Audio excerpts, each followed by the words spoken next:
Greetings duplicant and welcome to the breach. So episode 7 is more of a part 2 to episode 6 than anything else. So we left off the last episode just finishing off the hydrogen generators. These at the present are only powering some deodorizers, but we'll be changing that in this episode. First thing we're going to do is upgrade the outhouses into lavatories, basins and showers. We're going to send some thimbleweed seeds over from our main base to deal with the excess polluted water.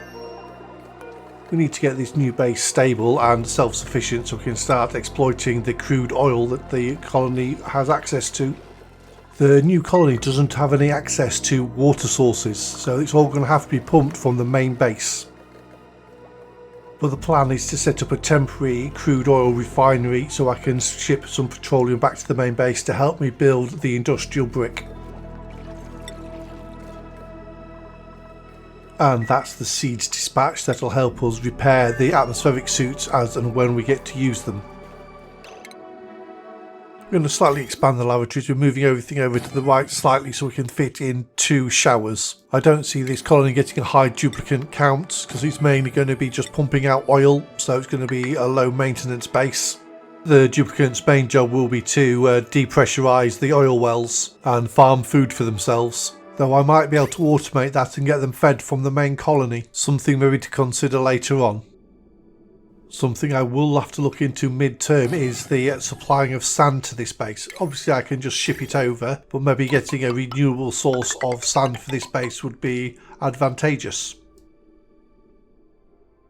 I'll only be able to put that into operation once I've done some space exploration, which at the moment comes after the need to build an industrial brick and improve our research ability.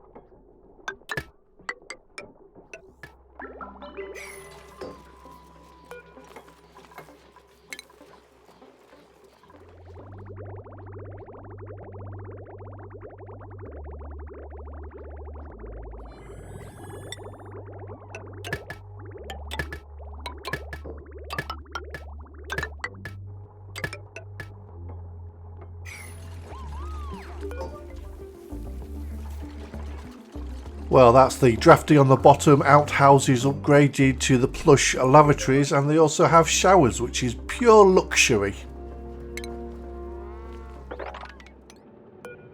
I've done a little prep work ready to break into the oil biome. I have a liquid lock and some vacuumed out areas ready for the oil refiner. As the oil wells and the oil refiner both produce natural gas, I want to collect this and be able to feed it back into my power grid. The oil refinery setup on this side is only temporary, just to get myself a few reservoirs full of petroleum ready to help build the industrial brick on the other colony. That's the atmospheric docks being powered and the oxygen flowing from the other colony filling up the suits, which means we're ready to start digging and prospecting for oil.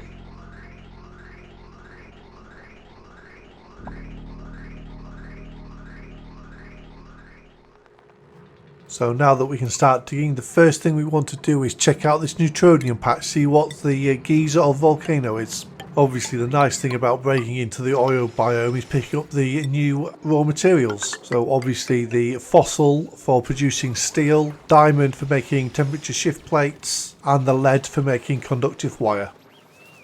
This oil biome is very narrow. I won't be getting access to large amounts of fossil or diamond from here, which does initially sound like a bad thing, but it could be a benefit really. The lack of fossil will give me a greater incentive to get out into space and get another source of lime. Though I'm sure there's enough lime available here to create an industrial brick and start my space race.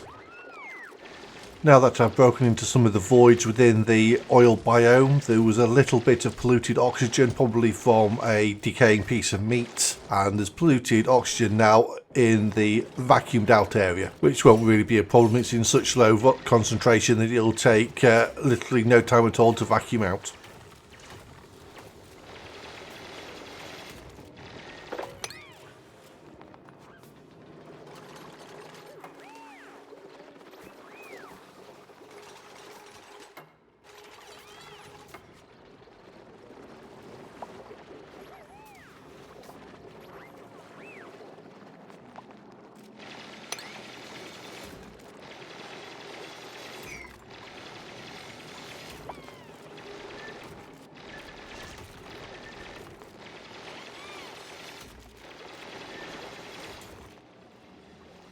Well, it's our second sulphur volcano for this asteroid. These will obviously supply enough sulphur to have some grub farms, which is not something I've ever farmed for meat before. I've only ever come across them and used them as natural occurrences that just happen to be near a farm. I'll add it to my list of things I could possibly do later on. There's not a great deal of free-flowing crude oil in this biome, and here I am trying to use what little that is available to create a liquid lock.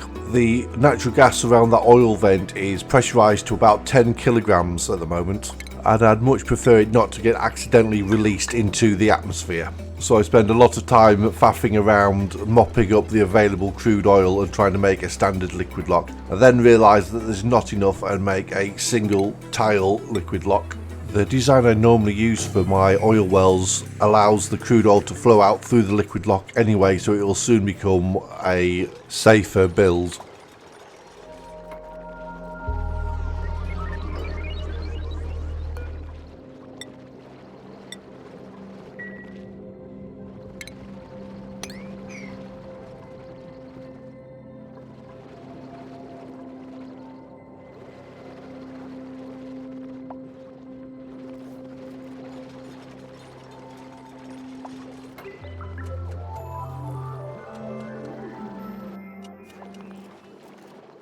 Temporary spot of crude oil in the liquid lock, and now we're ready to excavate the oil fissure. We probably won't be extracting the natural gas for some time, not until we decide on some final plans for our base, because obviously burning the natural gas could be a source of water for the base, or we might want to use that in some way, shape or form. Just something else to consider for the final base.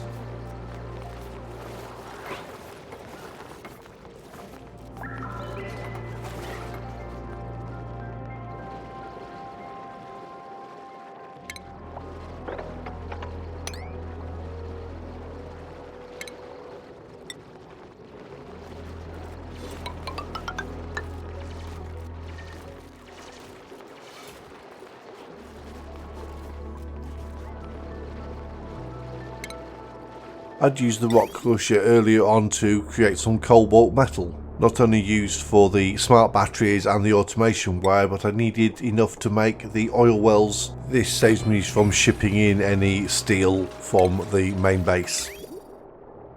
So we're sending in water from the main base. This is just using up the final little spots of water that are lying around that I didn't sweep up at the start. I haven't tied it into a renewable resource yet because I'm just getting enough oil to make some petroleum to get the industrial brick kick-started. The coal generators will supply enough power for the atmospheric suits and the oil wells.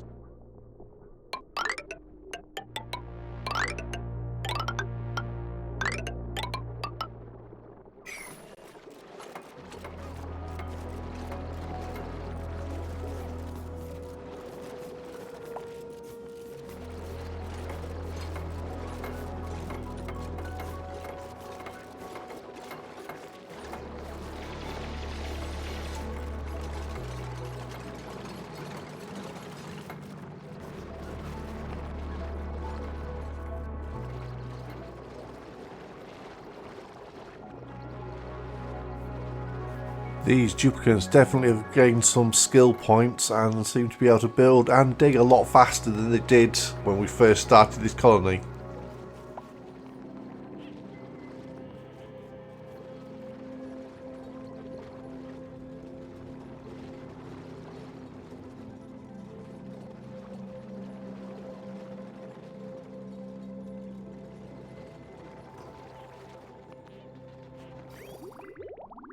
After all that hard work by the duplicants, it's nice to see the water flowing towards the oil wells.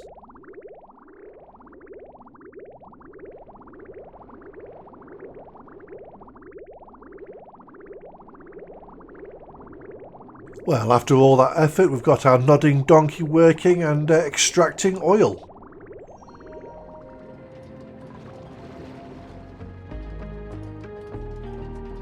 I'd been looking at the oil well design and realised there was something wrong, but I couldn't work out what it was. So I know I haven't set up the gas pumps, but there was something that was bothering me, that it just didn't look right. And then I remembered you need the oil well sat in the sump of oil to allow cooling, to stop the water overheating when the duplicates come to release the pressure in the actual well itself. This will avoid us getting any annoying steam within the actual oil well room itself.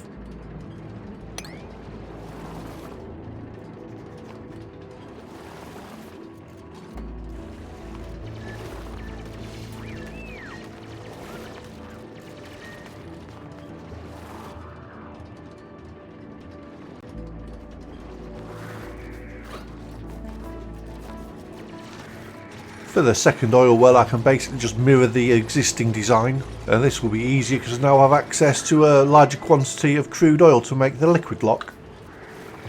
But first we're going to dig out a little pit to collect the crude oil in. We'll then be able to pump it out to create the liquid locks for the new oil well, and up top where we have the oil refinery.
Well, isn't that a nice easy way to create a liquid lock? A lot faster than running around with jerry cans, in my humble opinion.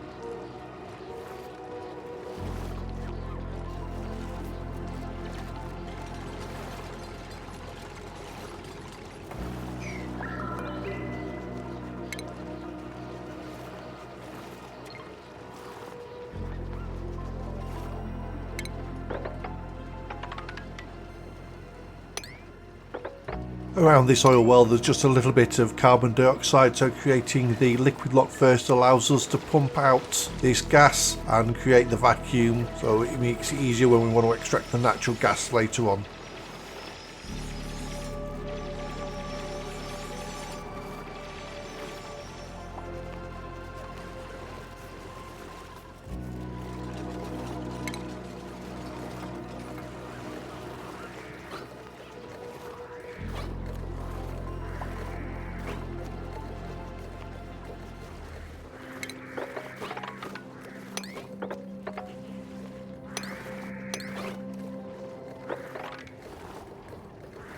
The second reservoir enclosure looks far more of a permanent structure than the first one. Just need to add the nodding donkey and plumb in the water and power the thing.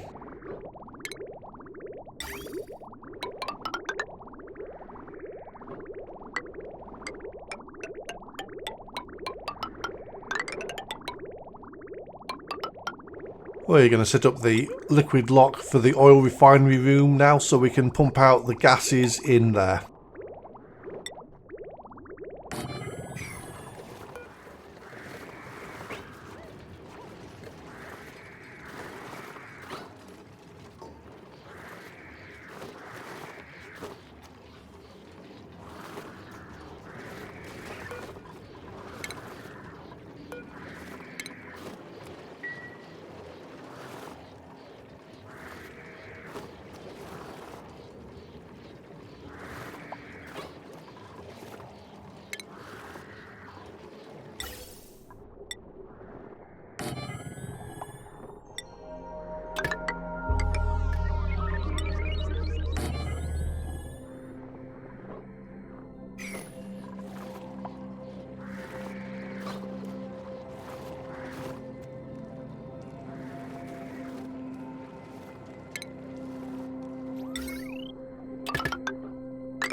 Another liquid lock completed, and we can now just set up the oil refinery itself to directly receive the crude oil that we've collected from the 2 reservoirs we've tapped.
Dig command just to do a little bit of exploration, just to see if there's any more vents on the right hand side of this biome.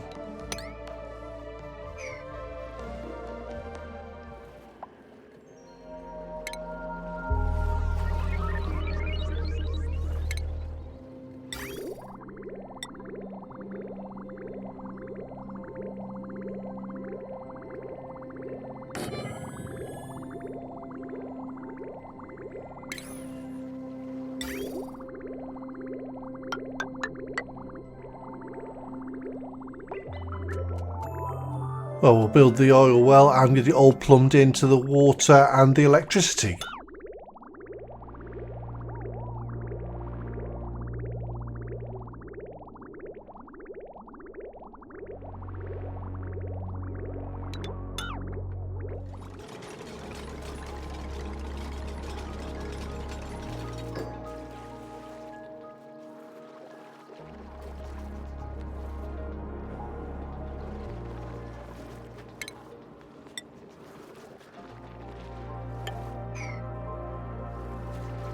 Yep, I remembered this time.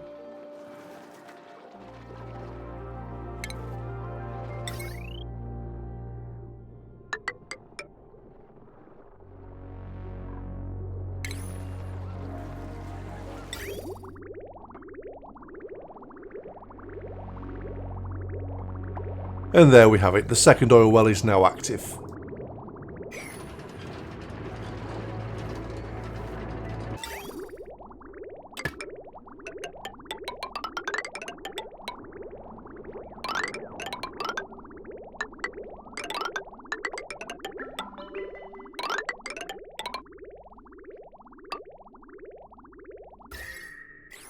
just plumbing in the output from the oil refinery. We're going to store the oil in a cool area, and we'll wait until we have 3 reservoirs full until we ship it to the primary colony.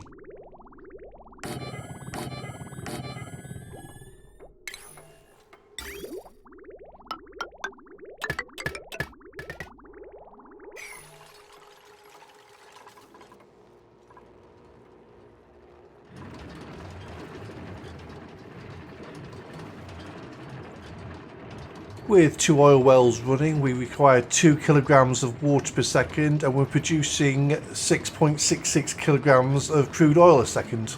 To run the oil refinery flat out, I would need to bring another oil well online because the oil refineries use 10 kilograms of crude oil a second. But this will probably wait until after I've got the industrial brick all set up and running.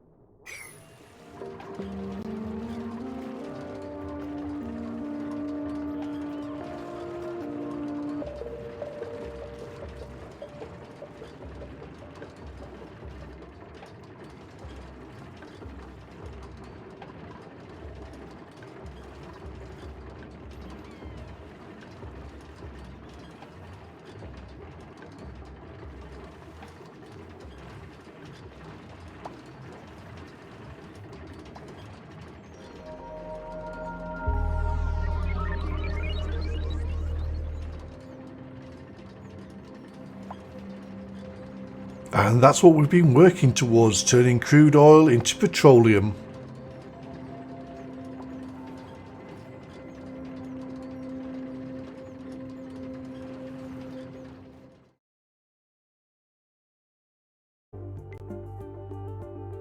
In preparation for the next episode, I've dug out an area, enclosed it and vacuumed it out. This is going to be where I'm going to be placing my industrial brick. As I know later on, if you need to upgrade your power lines, I've already installed some conductive heavy watt wire, so I don't have to disrupt the industrial brick as and when I do decide to do that upgrade. Though I'm not going for a hot industrial brick, I wanted to get rid of the mixture of gases because I had some chlorine and some carbon dioxide, which causes problems when you're trying to get some cooling done. This is all for next time, so thank you very much for watching, and as always, I'll see you on the other side.